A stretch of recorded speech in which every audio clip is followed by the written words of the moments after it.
Oui, encore une fois, nous retournons pour nous continuer sur le Notre Père. Que ton nom soit sanctifié.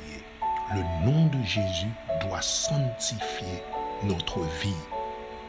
C'est ce qui se produit lorsque Jésus rentre dans notre vie. Son nom nous sanctifie de tout péché, de toute souillure. Son nom nous lave. Son nom nous purifie. Parce que Dieu est saint. Dieu est le seul capable de blanchir, de nettoyer, d'expier nos iniquités. Seul Dieu est capable de produire de tels miracles dans la vie de pécheur. Et Dieu a rendu possible à ce qu'il soit encore un merveille, un prodige aux yeux de Dieu, de nous faire de vrais adorateurs, de nous attirer vers lui, de nous appeler dans le désert et nous amener dans son royaume du Fils bien-aimé. Et c'est ce que Dieu fait dans la vie de bon nombre de personnes. Autant de fois que cette vie existe, autant de fois que ce monde existe, Dieu appelle des pécheurs. Dieu veut qu'à ce que nous soyons pour lui une nouvelle création. Une création seulement possible en son Fils Jésus-Christ. Qui ne nous traite pas selon nos iniquités, mais qui éloigne de très très très loin nos transgressions, comme l'Occident et l'Orient. Dieu nous amène, Dieu nous appelle de l'Occident, du pays de Canaan. Dieu nous appelle et pour nous amener vers l'Orient, vers sa présence. C'est ainsi que Dieu s'éloigne de lui nos iniquités. Parce qu'il a tant de compassion pour nous. Parce que Dieu veut voir notre bonheur. Il veut nous donner encore un sourire, une joie ineffable. Et c'est ce que fait pour nous, c'est ce que produit pour nous la parole du Seigneur. Dieu, dans sa compassion, manifeste encore son amour pour l'humanité. Et il nous fait rajeunir comme l'aigle. Après que le péché, détruit tout ça qui est bon dans la vie.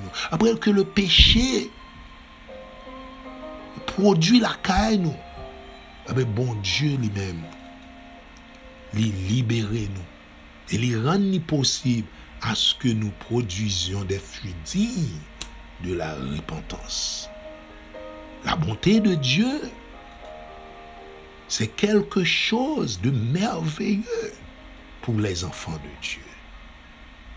Parce que Dieu a compassion de ses enfants. Il a compassion de ses petits brebis. Et il sait que nous ne sommes rien. Nous ne sommes que de la poussière. Mais dans sa bonté, dans son amour, Dieu nous restaure. Oui, Dieu nous restaure.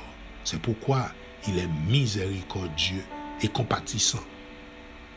Il est miséricordieux et compatissant. Il baille Abraham la terre.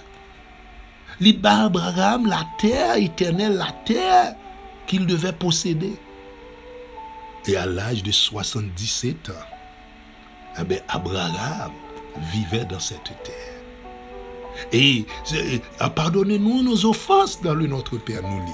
Comme nous pardonnons aussi à ceux qui nous ont offensés. Dieu, lorsqu'il nous appelle à demeurer dans sa demeure, dans cette terre, remarquez bien dans Jean 14, Dieu a dit, je vais vous préparer une place, et lorsque je reviendrai, je vous prendrai avec moi, afin que là où je suis, vous y soyez aussi.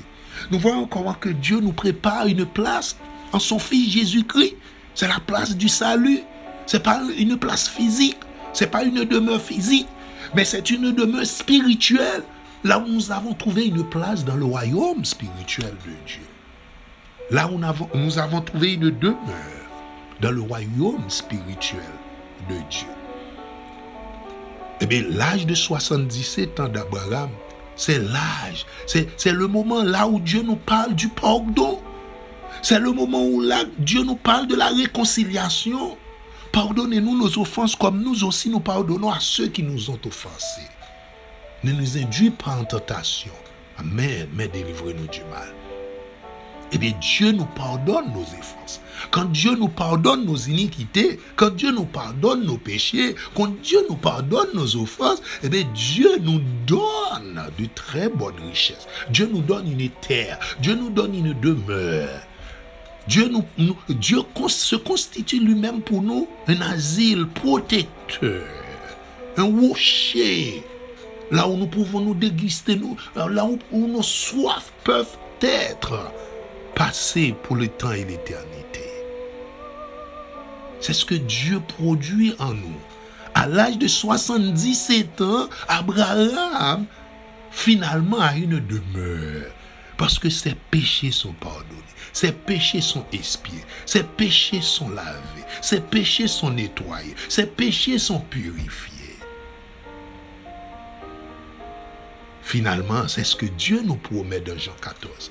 Lorsque Dieu vient à régner dans notre vie, eh bien, Dieu nous donne une demeure dans sa présence, dans sa vie, là où il est devenu une même plante avec nous. Là où nous sommes devenus une seule chair avec Dieu. Amen. Amen.